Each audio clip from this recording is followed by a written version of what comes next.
আসসালামু আলাইকুম। সম্মানিত সহকর্মী বৃন্দ এবং প্রিয় এফসিপিএস পার্ট 1 পরীক্ষার্থীবৃন্দ, আপনাদের সবাইকে আজকের এই অনলাইন সেশনে আন্তরিক স্বাগতম। এফসিপিএস পার্ট 1 আমাদের চিকিৎসক জীবনের অন্যতম গুরুত্বপূর্ণ ও প্রতিযোগিতামূলক একটি পরীক্ষা। এই পথ চলায় অনেক সময় আমরা কি পড়বো, কিভাবে পড়বো, কোন বিষয়গুলোকে বেশি গুরুত্ব দেব, কিংবা শেষ মুহূর্তে কিভাবে নিজেকে প্রস্তুত করব, এসব প্রশ্নের মুখোমুখি হই। সঠিক পরিকল্পনা ও দিক নির্দেশনা থাকলে এই দীর্ঘ ও কঠিন যাত্রা অনেকটাই সহজ হয়ে যায়। আজকের সেশনে আমরা পরীক্ষার প্রস্তুতির বিভিন্ন গুরুত্বপূর্ণ দিক, উচ্চ ফলপ্রসূ স্টাডি স্ট্র্যাটেজি, সাধারণ ভুলগুলো এবং পরীক্ষা ভালো করার বাস্তবধর্মী কিছু কৌশল নিয়ে আলোচনা করার চেষ্টা করব। আমার বিশ্বাস এই আলোচনা আপনাদের প্রস্তুতিকে আরো সুসংগঠিত করতে এবং আত্মবিশ্বাস বাড়াতে সহায়তা করবে। আশা করছি সেশন শেষে প্রত্যেকে নতুন উদ্যম ও স্পষ্ট পরিকল্পনা নিয়ে নিজের প্রস্তুতির পথে এগিয়ে যেতে পারবেন। তাহলে আর দেরি না করে আজকের মূল আলোচনায় প্রবেশ করছি। আপনাদের সাথে আছি আমি, ডাক্তার ফুয়াদ হাসান কনক।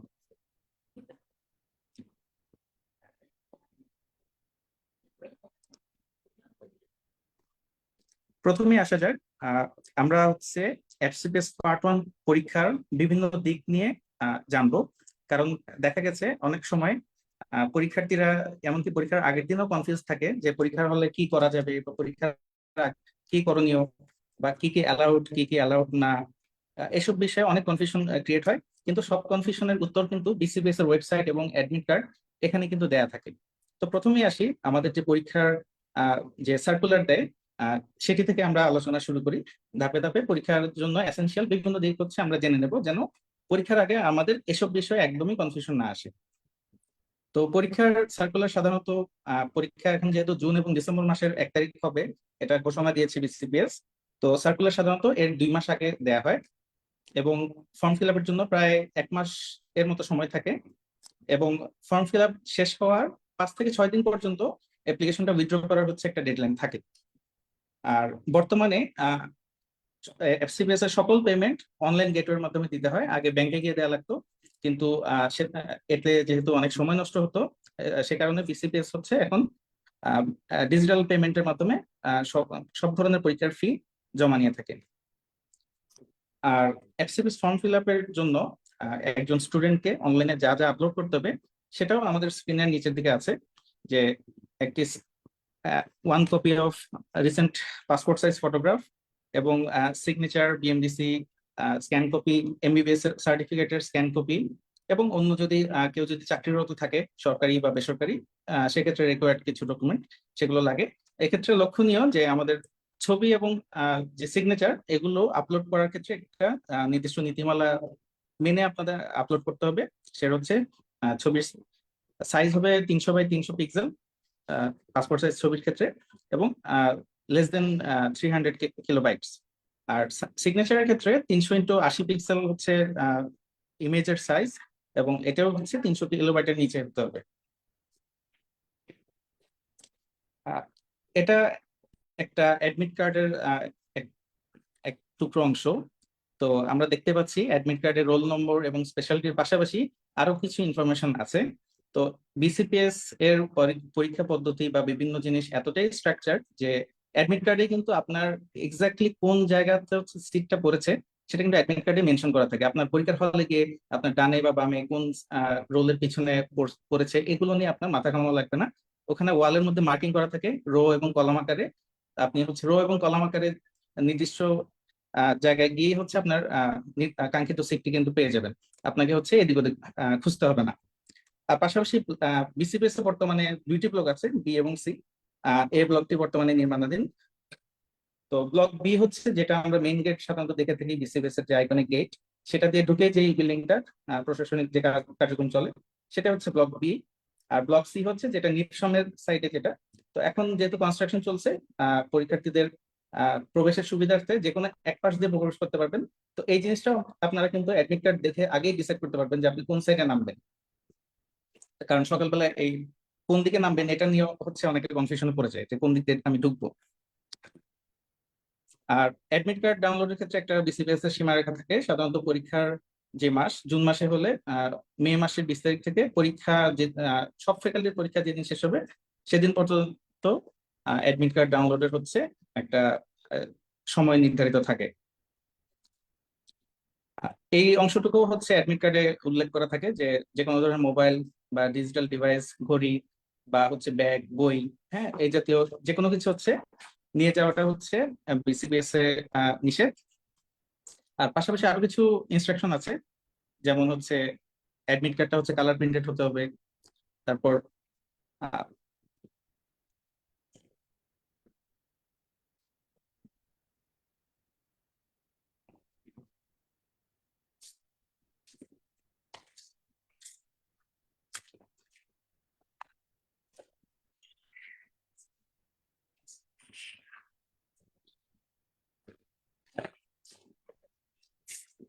শোনা যাচ্ছে?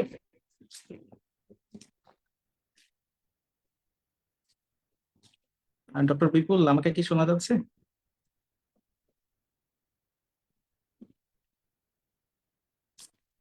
জি, শোনা যাচ্ছে, বলুন। Thank you. আচ্ছা, তো যা বলছিলাম যে আমাদের অ্যাডমিট কার্ডটা কালার প্রিন্টেড হতে হবে, সাথে আমরা বল পয়েন্ট পেন নেব, 2B পেন্সিল নিয়ে যেতে হবে, ইরেজার এবং শার্পনার এগুলো নিয়ে যেতে হবে। তো পেন্সিলের ক্ষেত্রে মাথায় রাখতে হবে যে HB বা 4B নিলে চলবে না, 2B পেন্সিলে হতে হবে।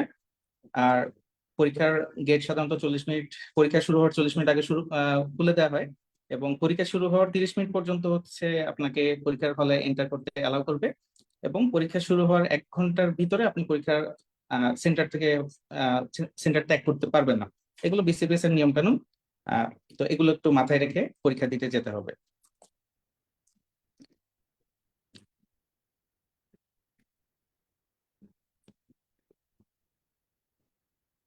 আহ, এই যে নোটিশটি, এটি বিসিবিএস এর ওয়েবসাইটে দেওয়া থাকে। প্রতি সেশনের পরীক্ষার আগেই এই জাতীয় একটি নোটিশ বিসিবিএস প্রকাশ করে থাকে। এখানে আরো কিছু নিয়ম কানুন বলা হয়ে থাকে, তবে আমি আপনাদের দৃষ্টি আকর্ষণ করব 7, 8 এবং 9 নম্বর যে নিয়ম আছে সেদিকে। 7 নম্বর নিয়মে বলা হয়েছে যে examinees are not allowed to write anything on the admit card, question papers or keep any other papers.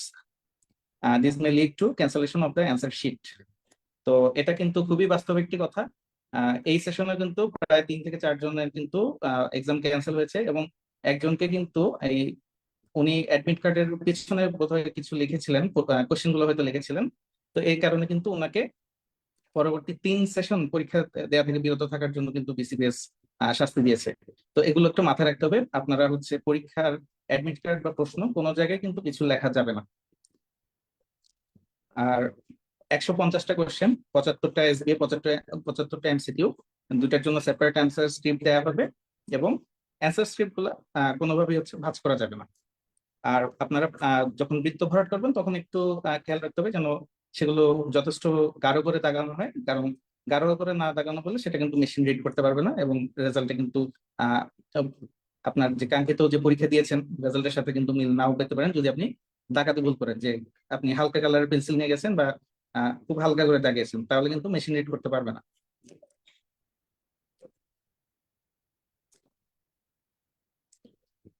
তো এটাও আরেকটি কমন কনফিউশনের জায়গা। বিসিবিএস কিন্তু 10 নম্বর পয়েন্টে স্পষ্ট করে বলেই দিয়েছে যে circle should be filled with pencil, and name, subject and signature with date should be written with ball point pen. আপনারা সহজে মনে রাখার সুবিধার্থে এটা মাথায় রাখবেন যে বিসিবিএস এর যত কিছুই বৃত্ত ভরাট সবকিছুই পেন্সিল দিয়ে, আর যত কিছু লেখা সবকিছু কলম দিয়ে। এটা মাথায় রাখলে আর কনফিউশন হবে না। আর বৃত্ত ভরাট করার ডেমো বিসিবিএস সাধারণত এইভাবে ওয়েবসাইটে দিয়ে থাকে, যে আপনারা কিভাবে বৃত্ত ভরাট করবেন।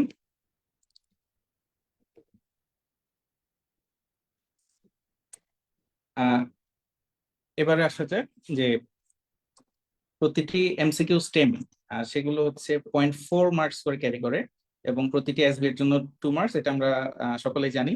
এবং বিসিবিএস এর পরীক্ষাতে কোনো নেগেটিভ মার্কিং কিন্তু নাই এফসিএস পার্টন পরীক্ষাতে। আর বাকি সবকিছু হচ্ছে যে আপনাকে ইনভিজিলেটর 10 মিনিট পূর্বে ব্রিফিং করবেন, এই জন্য চেষ্টা করবেন যে পরীক্ষা শুরু হওয়ার কমপক্ষে 15 মিনিট বা 10 মিনিট আগে যেন আপনি নির্ধারিত সিটে বসতে পারেন, সেটার চেষ্টা করবেন। আর যদিও বিসিবিএস এর ভিতরে ব্যাগ রাখার জন্য টোকেন সিস্টেম করা আছে, কিছু গ্রুপ থাকে, কিন্তু পরীক্ষা শেষে সেগুলো কালেক্ট করতে অনেক ঝামেলা পোহাতে হয়। তো আপনারা চেষ্টা করবেন এক্সট্রা কোনো কিছু ক্যারি করে না নিয়ে যাওয়ার, বা ইভেন মোবাইলও না নিয়ে যেতে পারলে ভালো।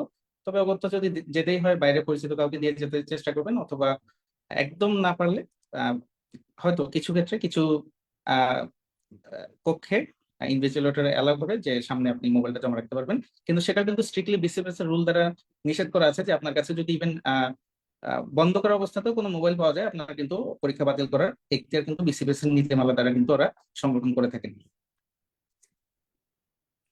তো এখন আপনারা যখন বৃত্ত ভরাট করবেন, অনেকেই সাব স্পেশালিটিতে পরীক্ষা দিয়ে থাকেন বর্তমানে। আহ, তো মেডিসিন অ্যান্ড অ্যালাইড সকলেই হচ্ছে সাবজেক্টের ক্ষেত্রে ওই মেডিসিন এ বৃত্ত ভরাট করতে হবে।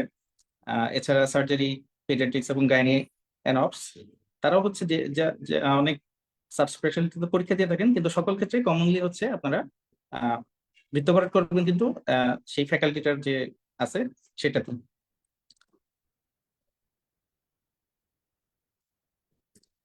এবার আসা যাক মার্কস ডিস্ট্রিবিউশন। তো আমরা জানি যে বিসিবিএস এর এফসিএস পার্ট 1 পরীক্ষায় পাস মার্ক 70%, যেটা হচ্ছে 210। আগে 3 পেপারে আলাদা আলাদা করে পাস করা লাগতো, বর্তমানে কিন্তু আপনি 300 মার্কসের মধ্যে 210 পেলেই হচ্ছে চলবে। আহ, কিছুটা সহজ করেছে, ইনশাল্লাহ আপনাদের পরীক্ষাও ভালো হবে। তো এবারে কোন কোন সাবজেক্টে অভিন্ন প্রশ্নপত্র পরীক্ষা হয় সেটাও কিন্তু এখানে বিসিবিএস বলে দিয়েছে যে এফসিপিএস পার্ট 1 ইন মেডিসিন এর আন্ডারে কিন্তু প্রায় 12টি সাবজেক্ট অভিন্ন প্রশ্নপত্র পরীক্ষা হবে। একইভাবে সার্জারিতেও 12টি, পেডিয়াট্রিক্সও হচ্ছে 10টি, এবং গাইনিয়ান হচ্ছে 5টি সাবজেক্ট বা সাব স্পেশালিটি কিন্তু অভিন্ন প্রশ্নপত্র পরীক্ষা পরীক্ষা হবে। তবে কিছু কমন যে সাবজেক্ট আছে আমাদের, যেমন ডার্মাটোলজি, ফিজিক্যাল মেডিসিন, এগুলোর প্রশ্নপত্র আলাদা। সাইকেট্রি, এগুলোর প্রশ্নপত্র একটু আলাদা। এই সম্পর্কে আমরা আগেই বলেছি যে 75টি এমসিকিউ টাইপ প্রশ্ন থাকবে এবং 75টি সিঙ্গেল বেসড, এবং পরীক্ষা হবে 4 ঘন্টা।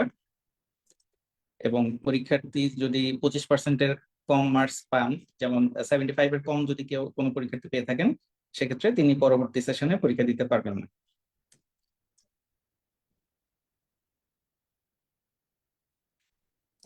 তো এটা হচ্ছে প্রিভিয়াস যে পেপার ওয়াইজ যে পরীক্ষা হতো 3 দিনে, সেটার মার্কস ডিস্ট্রিবিউশন 3 পেপারের যে টপিক গুলো ছিল।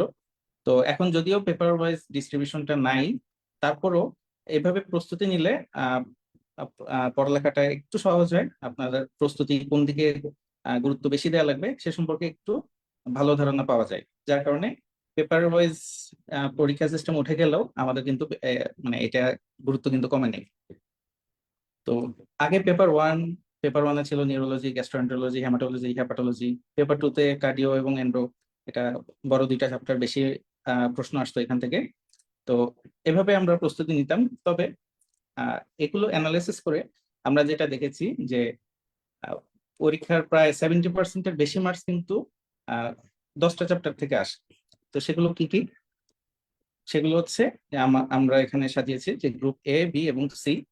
তো গ্রুপ এ হচ্ছে আপনার মানে মেইন যে বাল্কটা প্রস্তুতির, এটা সিগনিফাই করে। আপনি যদি এই চ্যাপ্টার গুলো হচ্ছে অবশ্যই গুরুত্ব দিয়ে পড়তে হয়, এবং গুরুত্ব আমরা দিয়ে থাকি প্রস্তুতির ক্ষেত্রে, এবং এখান থেকে প্রশ্ন বেশি আসে, এবং এগুলো আমরা ভালো করে পড়েও থাকি। কিন্তু গ্রুপ বি এবং সি অনেক সময় আমরা একটু কম নজর দিই। তবে গ্রুপ বি এবং সি এর ক্ষেত্রে কিন্তু দুটোই প্রায় 20 থেকে 22টি কোশ্চেন আসে, গ্রুপ বি থেকেও, গ্রুপ সি এর যে চ্যাপ্টার গুলো আছে এগুলো থেকেও। তো এই গ্রুপ বি এবং সি এর মধ্যে সি এর চ্যাপ্টার গুলো দেখবেন আপনারা, চ্যাপ্টার গুলো কিন্তু খুবই ছোট, কিন্তু মার্কস কিন্তু অনেক বেশি ক্যারি করে। ছোট চ্যাপ্টার হলেও মার্কস অনেক বেশি।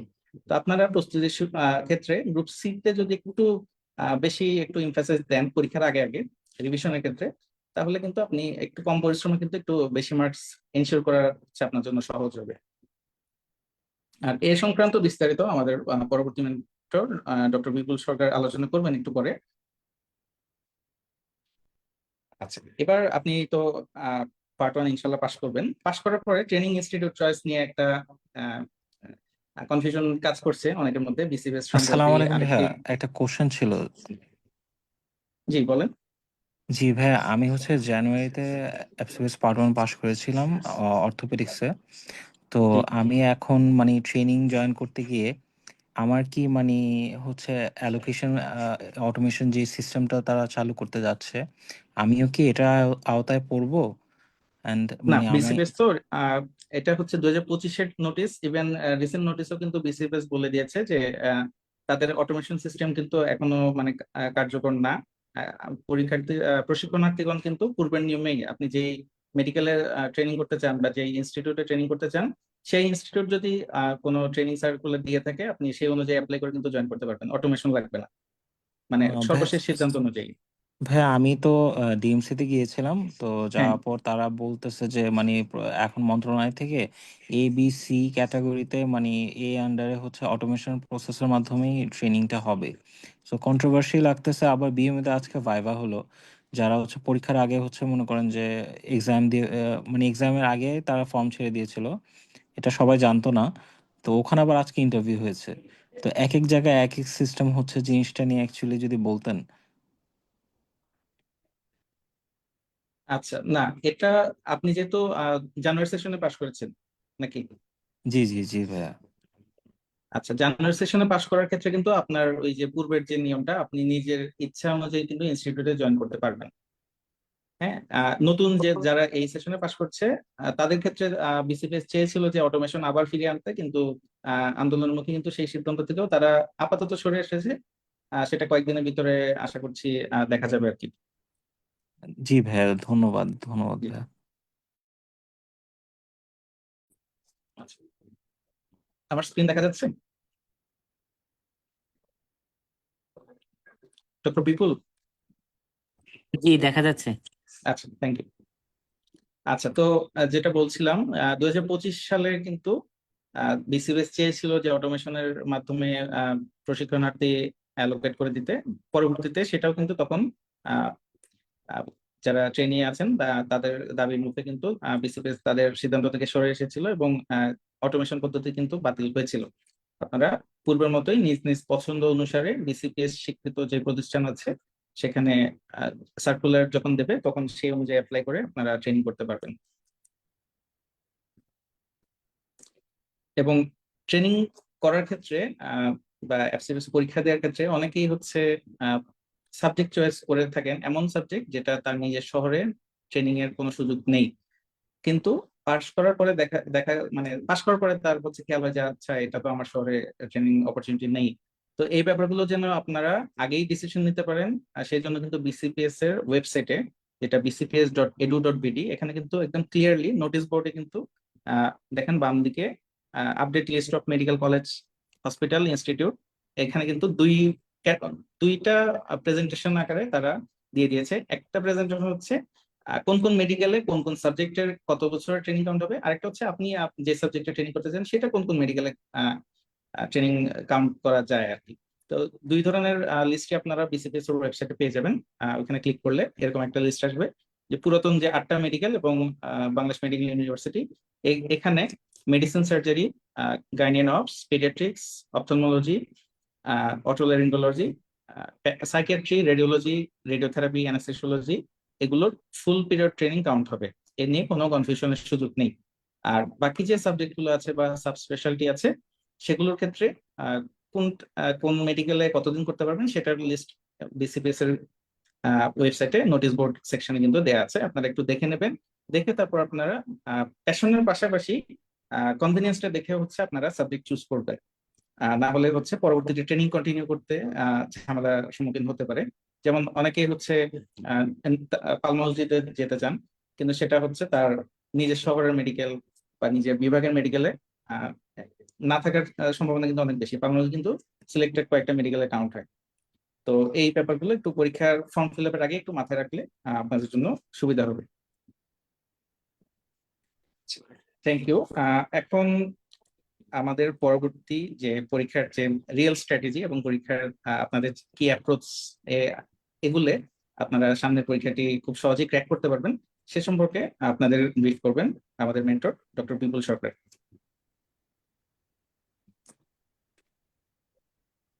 Doctor Bipul, please continue. জি, থ্যাংক ইউ ডক্টর ফুয়াদ ভাই। প্রিয় চিকিৎসক বৃন্দ, মেডিকেল হায়ার স্টাডির আজকের এই সেশনে আপনাদের সবাইকে স্বাগতম। আমার স্ক্রিনটি কি দেখা যাচ্ছে? যে দেখা যাচ্ছে। তো বাংলাদেশের পার্সপেক্টিভে আপনারা সবাই জানেন যে এফসিপিএস একটি অত্যন্ত সম্মানজনক এবং মর্যাদাপূর্ণ ডিগ্রি, এবং এই ডিগ্রিটি অর্জন করার প্রথম যে ধাপ সেটি হচ্ছে এফসিপিএস পার্ট 1 পাশ করা। অলরেডি আপনারা কিন্তু প্রথম যে ধাপ, যে স্বপ্ন দেখা, প্রথম এফসিপিএস করবো এই স্বপ্নটা শুরু করা এবং প্রথম ধাপ পার্ট 1 এর জন্য প্রস্তুতি শুরু করা, সেটা করে ফেলেছেন। এখন আমরা শুরু করার পরে সবার প্রথমে আমাদের মাথায় কিছু প্রশ্ন ঘুরপাক খায়, বা যারা একদম জিরো থেকে শুরু করেছেন, যারা প্রথম শুরু করেছেন, তাদের মাথায় সবসময় কিছু প্রশ্ন ঘুরপাক খায়। আমরা চেষ্টা করব সেই সমস্ত প্রশ্ন নিয়ে আলোচনা করার। তো আপনাদের সাথে আমি আছি, ডক্টর বিপুল সরকার। বর্তমানে ইনডোর মেডিকেল অফিসার হিসেবে ময়মনসিংহ মেডিকেল কলেজ হাসপাতালে কর্মরত আছি। তো যেটা বলছিলাম যে আমাদের আজকের এই সেশনটা তাহলে কাদের জন্য? যারা একদম জিরো থেকে শুরু করেছেন, অথবা যারা শুরু করেছেন কিন্তু ক্লিয়ার কোনো আইডিয়া নেই যাদের মধ্যে এখনো, এবং বারবার পরীক্ষা দিচ্ছেন কিন্তু কোনো কারণে হয়তো হচ্ছে না, কিভাবে শুরু করবেন, কিভাবে পড়বেন, অথবা দেখা যায় কোন বই পড়বো, বা ডেভিডসনই পড়বো জানি কিন্তু ডেভিডসনটা কিভাবে পড়লে সহজে ডেভিডসনটাকে শেষ করা যায়, বা 6 মাসে কি আসলেই ডেভিডসন শেষ করা সম্ভব কিনা। এই ধরনের অনেক প্রশ্ন কিন্তু আমাদের মাথায় সবসময় ঘুরপাক খায়। বা আমি যখন প্রথম পার্ট 1 জার্নিটা শুরু করেছিলাম, আমার মাথাতেও সেম একটা প্রশ্ন সবসময় ঘুরপাক খেত। তো আমরা সবসময় ভাবি যে মনে হয় হার্ডওয়ার্ক করলেই, অনেক কিছু পড়াশোনা করলেই একটা ভালো রেজাল্ট পাওয়া সম্ভব বা ভালো কিছু সম্ভব। কিন্তু আমরা মেডিকেল হায়ার স্টাডি বিশ্বাস করি যে হার্ড ওয়ার্কের থেকেও স্মার্ট ওয়ার্কটা বেটার রেজাল্ট দিবে আপনাকে খুব তাড়াতাড়ি। এবং আমাদের ছোটবেলার একটা গল্প আমরা সবাই জানি যে পাহম নামে একজন ব্যক্তি ছিলেন, চাষি, যাকে বলা হয়েছিল যে আপনি সূর্যোদয় থেকে সূর্যাস্ত পর্যন্ত যদি হাঁটতে পারেন, যতটুকু হাঁটতে পারবেন এবং ফিরে আসতে পারবেন সূর্যাস্তের পূর্বে, ততটুকু জমি আপনার। আপনারা গল্পটা নিশ্চয়ই জানেন সবাই। তো আলটিমেটলি কি হয়েছিল, পাহম হাঁটা শুরু করেছিল এবং হাঁটতে হাঁটতে হাঁটতে হাঁটতে যখন সে দিনের শেষ পর্যায়ে, তখন বুঝতে পেরেছিল যে তার এত দূর আসাটা উচিত হয় নাই, তার আরো আগেই ব্যাক করা দরকার ছিল। এই গল্পটা বলার কারণ কি, আমরা যখন পার্ট 1 প্রস্তুতি শুরু করি, তখন হয় কি, আমরা প্রথম যখন পড়া শুরু করি অনেক বেশি উদ্যমে শুরু করি, দেখা যায় আমাদের আমাদের আমাদের পড়াশোনাটা আগাতে থাকে, এমন পর্যায়ে আগাতে থাকে যে আমরা শেষে আর ব্যাক করতে পারি না। মানে কি, আমরা রিভিশন যে দিব সেইটা আর গুছিয়ে উঠতে পারি না, এবং আমাদের সব থেকে বড় সমস্যা হয় এইটাই। এবং শেষ পর্যায়ে আমি প্রস্তুতি নিতে যেও দেখেছি যে আমার মনে হয়েছে যদি আমি রিভিশনটাকে প্রথম থেকেই প্ল্যানিং এর মধ্যে আনতে পারতাম, তাহলে আমার পড়াশোনাটা অনেক বেশি সহজ হয়ে যেত। তো আমাদের মেডিকেল হায়ার স্টাডিজ এর স্ট্র্যাটেজিটাই এরকম, যে স্ট্র্যাটেজিটা আপনাকে একটা প্ল্যানিং এর মধ্যে রাখবে এবং আপনার পড়াশোনাটাকে একটা সিস্টেমেটিক ওয়েতে রাখবে। তো আমরা বিশ্বাস করি যে আপনি যদি একটা স্ট্র্যাটেজি মেনটেন করেন, আপনি অবশ্যই সফল হবেন, এবং সেটা কম পরিশ্রম করেও সফল হবেন। কম পরিশ্রম বলছি এই কারণে যে আপনি হার্ডওয়ার্কের তো কোনো আসলে বিকল্প নেই। তার মানে এই না যে আপনি সবকিছু বাদ দিয়ে শুধু পড়বেন আর পড়বেন, অনেক কিছু পড়বেন, এটা না। আপনি পড়বেন, অনেক পড়বেন, তবে সিলেক্টিভ কিছু বিষয় পড়বেন যে টপিকগুলো থেকে বারবার কোশ্চিন হয়, যে টপিকগুলো হাইল টপিক, সেই টপিকগুলো আমরা বারবার পড়বো, বারবার রিভিশন দিব, যেন সেই টপিকগুলো আমরা খুব ভালোভাবে আয়ত্ত করতে পারি এবং খুব সহজে পরীক্ষায় সেই টপিকগুলো থেকে কোশ্চেন আসলে ক্র্যাক করতে পারি। তাহলে দেখি আমাদের মেডিকেল হায়ার স্টাডি আমাদের কিভাবে এই স্ট্র্যাটেজিটাকে সাজিয়েছে যেন আপনাদের পড়াশোনা খুব সহজে, খুব কম পরিশ্রমে শেষ করা যায়। দেখেন, প্রথমেই যদি আমরা মেডিকেল হায়ার স্টাডির একটা 6 মাসের রুটিন দেখি, সেখানে প্রথমেই আপনি বেসিক, এখন কিন্তু এফসিপিএস এর যে মেডিসিন পার্ট 1 এর প্রশ্নপত্র বেশ চেঞ্জ হয়েছে প্যাটার্ন। এখন কি বেসিক থেকে কিন্তু বেশ কোশ্চেন দিচ্ছে, এবং আমরা সেই দিকে নজর রেখে প্রথমেই যে কোনো টপিক শুরু করার আগে সেটার বেসিক জায়গাটা শুরু করেছি। বেসিক একটা ক্লাস থাকবে এবং বেসিক প্রশ্নের পরে থাকবে সেই রিলেটেড ক্লিনিক্যাল ক্লাসগুলো। এবং ক্লিনিক্যালের ক্লাসগুলো শুধু যে ক্লাস বা থিওরিটি বেস হবে তা না, আমাদের ক্লিনিক্যাল ক্লাসগুলোতে ভালো করতে হলে প্রথমেই লাগে যেটা, সেটা হচ্ছে এসবিএ ক্লু। একটা কোশ্চেন বা একটা সিনারিও কিভাবে থাকে, কোন ক্লুগুলো দিয়ে আমি ডায়াগনোসিসে পৌঁছাতে পারবো খুব সহজে, এবং কনসেপ্ট যেন সহজে ক্লিয়ার করতে পারি। ক্লিয়ার কনসেপ্ট ছাড়া আসলে এখন এফসিপিএস পাশ করা, ক্র্যাক করা খুবই টাফ। এই জন্য আমাদের প্রতিটি সেশন এইভাবে সাজানো হয়েছে যেন প্রথমেই আপনার কনসেপ্ট ক্লিয়ার হয়, এরপরে আপনি প্রত্যেকটা এসবিএ ক্লু কোরিলেট করতে পারেন, এবং একটার সাথে একটা টপিকের যে কোরিলেশন আছে, স্যাররা যখন কোশ্চিন করেন, ধরেন গ্যাস্ট্রোএন্টারোলজি থেকে কোশ্চিন করছে, এটার সাথে অপথ্যালমোলজির কোনো কোরিলেশন আছে কিনা সেটাও আপনার জানতে হবে। তাহলে এইভাবে কোরিলেট করে দিবেন আমাদের মেন্টররা। এবং last but not the least, আমাদের সবার প্রিয় এবং সব থেকে আমাদের মেডিকেল হায়ার স্টাডির অভিজ্ঞ মেন্টর ডক্টর রাসেল ভাই আমাদের প্রত্যেকটা টপিক শেষে একটা হাইল্ড রিভিউ ক্লাস নেবেন, এবং যেটার মাধ্যমে আপনার প্রিপারেশনটা কিন্তু অনেকবার হয়ে যাবে। এরপরে দেখেন আমাদের প্রত্যেকটা ক্লাসের শেষে একটা করে রিভিউ এক্সাম থাকবে। সেই রিভিউ এক্সামের পরে আবার কিছু কয়েকটা টপিক মিলে একটা রিভিউ এক্সাম থাকবে। হ্যাঁ, টপিক এক্সাম, এরপরে রিভিউ এক্সাম। এরপরে কিন্তু আমরা সাজিয়েছি সবগুলো টপিক যখন শেষ হবে আমরা আপনাদেরকে অনেকগুলো পরীক্ষা নিব, এবং সেটা মোটামুটি বিসিপিএস স্ট্যান্ডার্ডে। আমরা এই বিষয়ে আরো কিছু কোশ্চিন যখন দেখবো, আমাদের প্রিভিয়াস মেডিকেল হায়ার স্টাডির কোশ্চিন বা বিসিপিএস এর কোশ্চিন যখন দেখবো, আমরা এই বিষয়ে আরেকটু ডিটেল বলবো আপনাদেরকে। তা আমাদের বিভিন্ন কোর্স চালু আছে এখন। আপনারা যে কোনো একটা রেগুলার ব্যাচে ভর্তি হইলে, এখন যেহেতু 15ই জুন পর্যন্ত, 15ই জুন থেকে আমাদের পরীক্ষা শুরু হবে, আপনারা চাইলে এই ব্যাচগুলোতে ভর্তি হতে পারেন। এখন আসেন, আপনার একটা গেল আপনার প্ল্যানিং, যে আপনি 6 মাসে টপিকগুলো শেষ করবেন। আমাদের সাথে থাকলে আশা করা যায়, আমাদের স্ট্র্যাটেজি মেনটেন করলে আমরা সেইভাবেই সাজিয়েছি কোর্সটাকে, যেন আপনারা 6 মাসের মধ্যে কমপক্ষে 4বার পড়াশোনা শেষ হয় এবং 3 থেকে 4বার পরীক্ষা দিতে পারেন এক একটা টপিকে। এখন এটার জন্য যেটা সব থেকে বেশি জরুরি সেটা হচ্ছে কনসিস্টেন্সি। যদি কনসিস্টেন্সি ঠিক না থাকে তাহলে কিন্তু আপনি আমাদের এই সেশনের সাথে আগাতে পারবেন না, বা এই 6 মাসের মধ্যে কোর্সটাকে শেষ করা খুবই কঠিন। এখন একজন বলতে পারে যে ভাইয়া, আমি তো 7 দিনে একদিনের পড়া শেষ করতে পারি। হ্যাঁ, আপনি হয়তো পারেন, কিন্তু সমস্যা হয় কি, যখন আমরা 6-7 দিন পরে একদিন পড়তে বসি, আমাদের কিন্তু পড়াটা শুরু করতে আবার নতুন করে শুরু করতে হয় সবকিছু গুছিয়ে নিতে। এবং আমাদের হিউম্যান সাইকোলজি এরকম যে আপনি পড়তেছেন না, দেখবেন আপনার যে পড়তেছেন না এটা নিয়ে অনুশোচনা হবে না, কিন্তু আপনি যখন রেগুলার পড়াশোনা করবেন, আপনি একদিন না পড়লে মনে হবে আমি একটা ক্লাস করলাম না, আমি একটা এক্সাম দিলাম না, বা আমি একটু পড়াশোনা থেকে মনে হয় পিছিয়ে যাচ্ছি। তো এই যে একটা অনুশোচনা কাজ করবে, এটাও কিন্তু একটা বড় ফ্যাক্টর হিসেবে কাজ করে। এবং একবার পড়াশোনা ছেড়ে দিলে নতুন করে শুরু করা একটু টাফ হয়ে যায়। তো আমরা সব থেকে যেটা বড় দরকার হার্ডওয়ার্কের থেকেও, যে কনসিস্টেন্সি। এরপরে আমাদের যে জিনিসটা লাগবেই পড়াশোনা করতে গেলে, স্টাডি ম্যাটেরিয়াল। তো আপনি যদি, যেটা পহুমের গল্পের মতো বললাম, আপনি যদি পড়াশোনা করতে চান, তো আপনার স্টাডি মেটেরিয়াল বা পড়াশোনার তো শেষ নাই। আপনি চাইলে এক স্নেল নিউরো ক্লিনিক্যাল অ্যানাটমি থেকেই অনেক কিছু পড়ে ফেলতে পারেন, গ্যানন ফিজিওলজি থেকে সবকিছু পড়তে পারেন।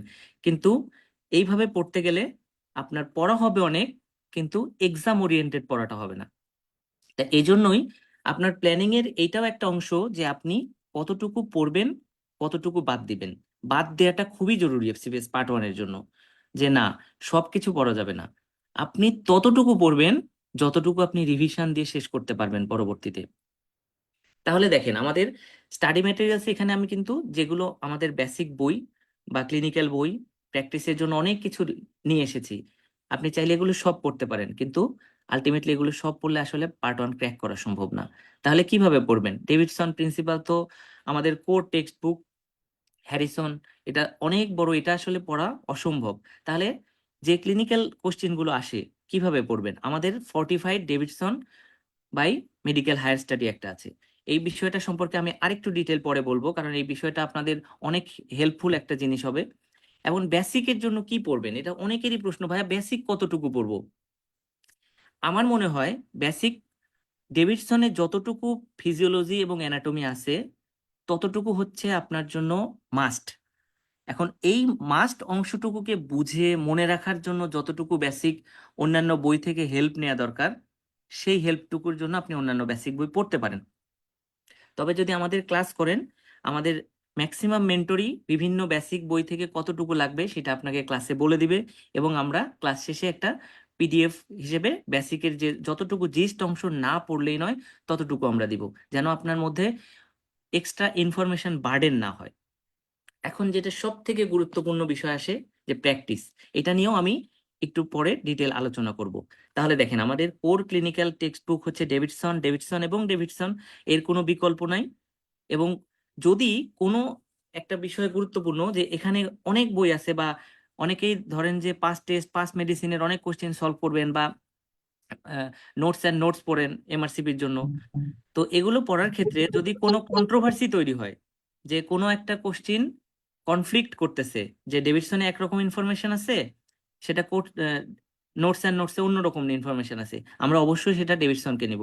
কারণ পার্ট ওয়ান কোশ্চিনটা কিন্তু সাজানো হয় অন বেসিস অফ ডেভিডসন, এবং স্যাররা ম্যাক্সিমাম কোশ্চিন ডেভিডসন থেকেই করেন। এখন আসেন এই যে ফর্টিফাইড ডেভিডসন জিনিসটা কি। যারা আমাদের মেডিকেল হায়ার স্টাডির সাথে যুক্ত আছেন বা কখনো ক্লাস করেছেন তারা অবশ্যই এই বিষয়টা জানেন। যারা নতুন তাদের জন্য বলা, যে দেখেন এই একটা এইচআইভি চ্যাপ্টার যখন পড়বেন, ওইখানে সিটি স্ক্যান ফাইন্ডিংস আসে, বিভিন্ন ডিজিজের CT scan findings in HIV.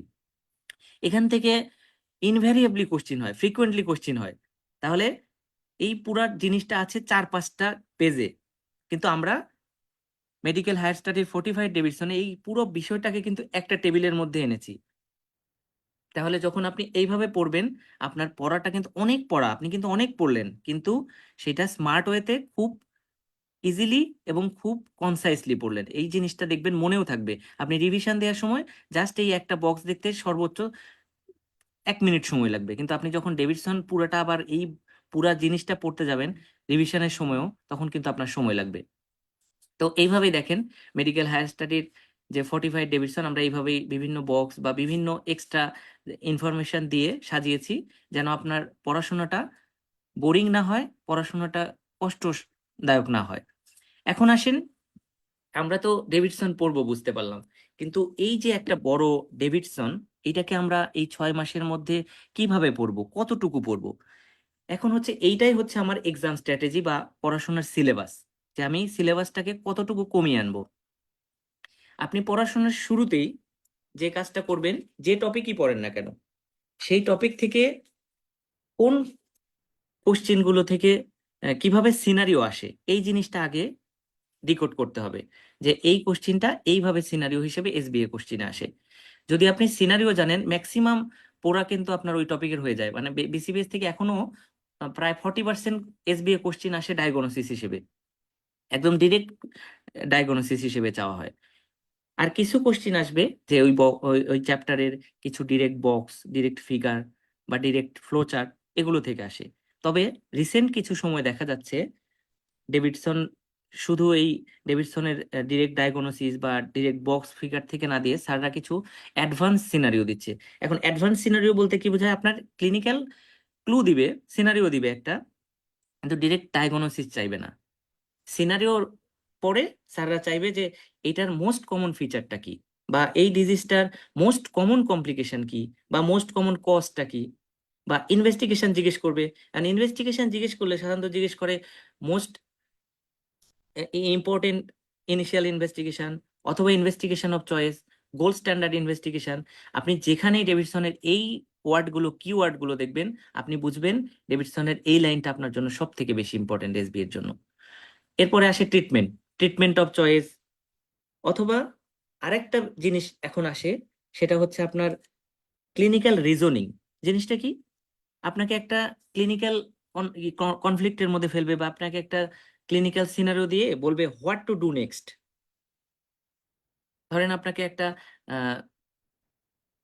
Cushing সিনড্রোমের একটা ফিচার দিয়ে দিল যে কুশিং সিনড্রোমে আমরা নেক্সট কোন ইনভেস্টিগেশনটা করব। তো এই হচ্ছে এসবিএ, মোটামুটি এই ধরনের এসবিআই বেশি আসে। তবে রিসেন্ট আমরা কয়েকটা কোশ্চিন অ্যানালাইসিস করে যেটা পাচ্ছি, প্যাথোফিজিওলজি থেকেও কিন্তু এসবিএ বেশ এসবিএ আসতেছে। প্যাথোফিজিওলজির বেসিক যে প্যাথোফিজিওলজি গুলো আছে, তাহলে যে ডিজিজটা আপনি পড়বেন এসবি এর জন্য কিভাবে পড়বেন, আমরা একটা যদি সামারি করি, প্রথমে সেই টপিকটার সিনারিও আপনি প্রত্যেকটা টপিকের শুরুতে একটা কাগজে অথবা ওই টপিকের নিচে একটা সিনারিও হিসেবে লিখে দিবেন।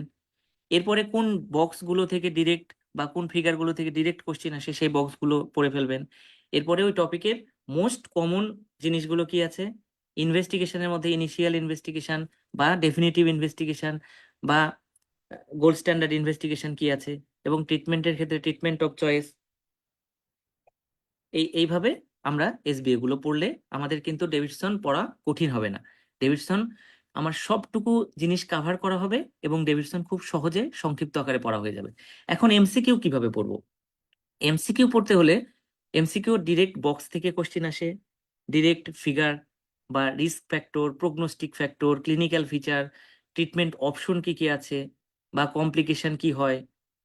এরপরে আরেকটা জিনিস আছে বিভিন্ন স্কোরিং সিস্টেম, বিভিন্ন ক্রাইটেরিয়া, এগুলো থেকে এসবিও আসে অনেক সময়, যে এই স্কোরিং সিস্টেমটা কোন জায়গায় ব্যবহার হয় বা প্যানক্রিয়াটাইটিস এর স্কোরিং সিস্টেম নিচের কোনটি। এইভাবে আমাদের এমসিকিউ বা এসবিও দুই জায়গা থেকে কোশ্চেন আসতে পারে।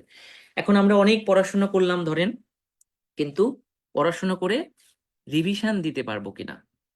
আমার পরীক্ষা দিতে যে যে জিনিসটা সব থেকে বেশি ফিল হয়েছে, যে আমি পড়েছি অনেক কিছু, কিন্তু রিভিশন দিতে যে আমার নিজেকে আবার পুনরায় ওই পড়াগুলো, কিছু কিছু টপিক আছে আবার প্রথম থেকে শেষ পর্যন্ত পড়তে হয়েছে, মনে হচ্ছে কিচ্ছু মনে নাই। এবং ডেভিডসনের বা পার্টনের প্রিপারেশনটা এতটা ভাস্ট যে আপনার যদি আপনি গুছিয়ে না পড়েন, আপনার পরের বার পড়তে গেলেও সেই একই রকমের কষ্ট হবে। এখন এটার জন্য এক একজনের এক এক রকম স্ট্র্যাটেজি হবে, তবে আমার মনে হয় আপনি যখন যে টপিকটা পড়বেন, আমি যেভাবে বললাম যে ওই টপিকের একটা সিনারিও, ওই টপিকের মোস্ট ইম্পর্টেন্ট গুলো কি, এইভাবে যদি আপনি গুছিয়ে রাখেন যে আপনি রিভিশনের সময় এই জিনিসগুলো দেখে যাবেন, এক্সাম নাইটে আপনি এই টপিকগুলো, এই টপিকের এই পয়েন্টগুলো দেখে যাবেন, তাহলে কি হবে, আপনার প্রথম প্রিপারেশন থেকেই আপনি পরীক্ষার রাতের জন্য প্রস্তুত হয়ে যাবেন এবং আপনার পরীক্ষা দেওয়াটা অনেক বেশি সহজ হবে। না হলে আপনি যখন দ্বিতীয়বার পড়বেন, তৃতীয়বার পড়বেন, আপনার কাছে ডেভিডসন নতুনই লাগতে থাকবে এবং আপনার পড়াটা হ্যাপাজার্ড হবে এবং বারবার রিভিশন দিতে না পারায় আপনার হাইল টপিকগুলো মিস হয়ে যাবে। মনে হবে, ইস, আমি তো এটা পড়েছি কিন্তু কেন মনে পড়ছে না। তাহলে আমরা এই আফসোসটা নিয়ে যেন পরীক্ষার হল থেকে না বের হই, আমরা যেন ওই হাইল টপিক, কমন টপিক গুলো থেকে কোশ্চিন আসলে কোনোভাবেই মিস না করি। এই জন্য যে টপিকগুলো খুবই কমনলি কোশ্চিন হয় বা যে টপিকগুলো হাইল, সেই টপিকগুলো আমরা আলাদাভাবে সর্ট করব এবং সেই টপিকগুলো রিভিশনের জন্য আলাদাভাবে মার্কিং করে রাখবো। এই জন্য আমাদের কিন্তু মেডিকেল হায়ার স্টাডি থেকে রিভিশনের জন্য আপনাদেরকে বিভিন্ন টুল দেওয়া হবে, যেরকম এসবিএ ক্লু এর জন্য আলাদা টুল দেওয়া হয়, বা বিভিন্ন মেন্টররা আবার কোন টপিকগুলো কিভাবে সহজে রিভিশন দিবেন বা শেষ মুহূর্তে কিভাবে এক্সাম পরীক্ষা দিবেন, প্রিপারেশন নেবেন, এই নিয়ে আমাদের মেন্টররা কিন্তু শেষ পর্যন্ত রিভিশনের জন্য চেষ্টা করে যান।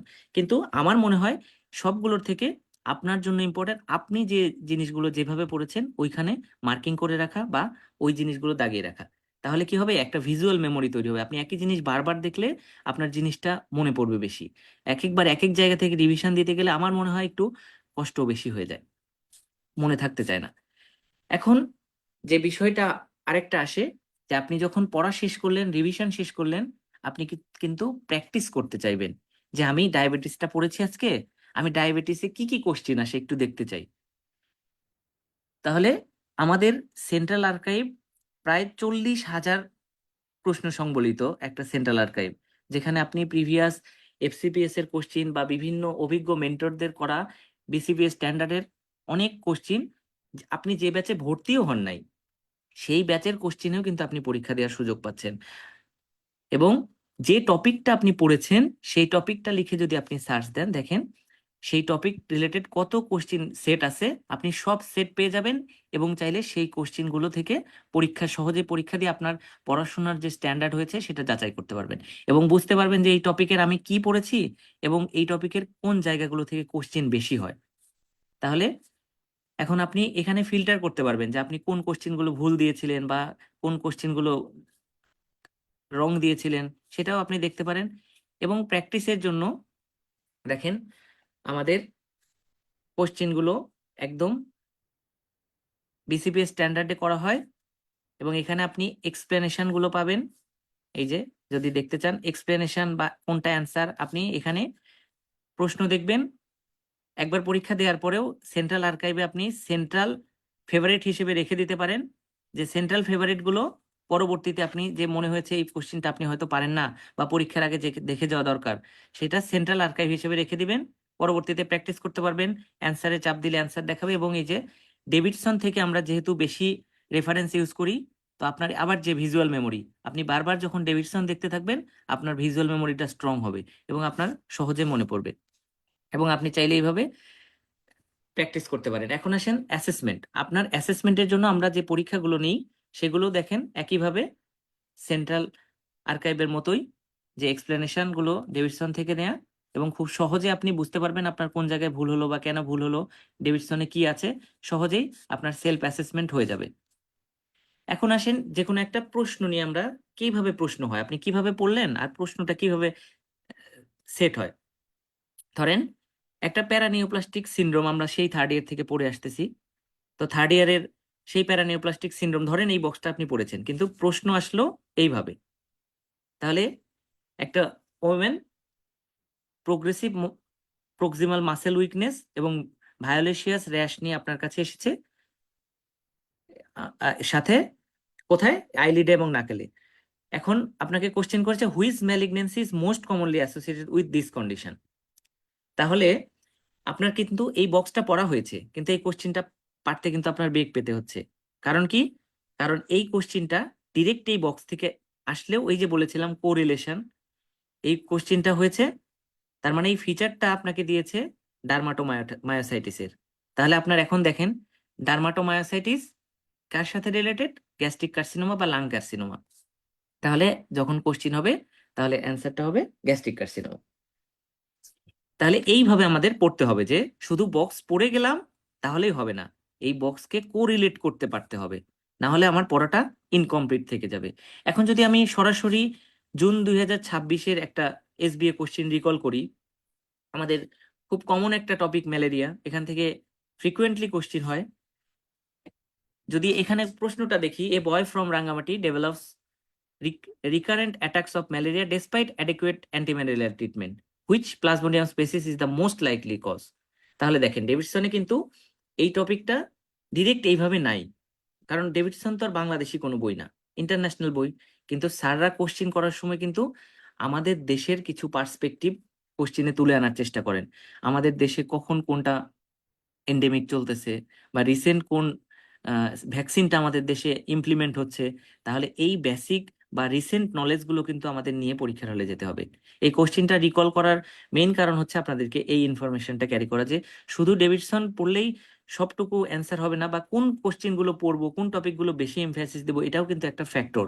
যে যখন করোনা ছিল এই সময় কোভিড থেকে অনেক প্রশ্ন হয়েছে, আমরা দেখেছি ডেঙ্গু এন্ডেমিকের সময় ডেঙ্গু থেকে প্রচুর কোশ্চিন হয়, ডেঙ্গু ভ্যাকসিন নিয়ে কোশ্চিন হয়েছে, হিউম্যান প্যাপিলোমা ভাইরাসের যে ভ্যাকসিন ইমপ্লিমেন্ট করা হলো, টাইফয়েড ভ্যাকসিন, তখন এই ভ্যাকসিনগুলো থেকে ফ্রিকুয়েন্টলি কোশ্চিন হয়েছে।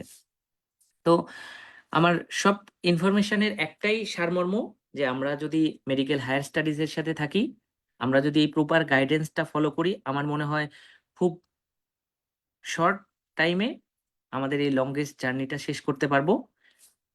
এবং আমরা দেখি যে আমাদের যারা পূর্ববর্তী এই ব্যাচগুলোতে ভর্তি ছিলেন, তাদের দেখেন কিছু তাদের সাকসেস স্টোরি।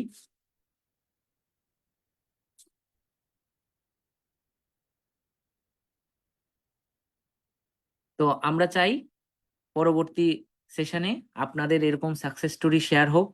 তো সেই শুভকামনায় আমি আমার এই সংক্ষিপ্ত সেশনটি শেষ করছি। যদি কারো কোনো প্রশ্ন থাকে প্রশ্ন করতে পারেন।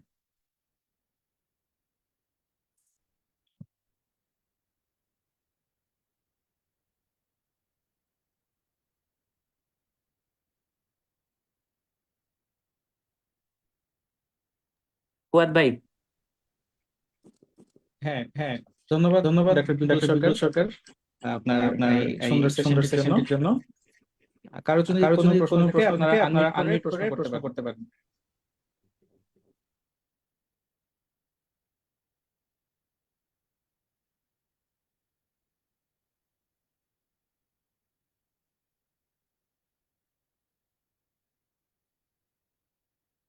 আমার মনে হয় কারো কোনো প্রশ্ন নেই, আমরা সেশনটি শেষ করতে পারি।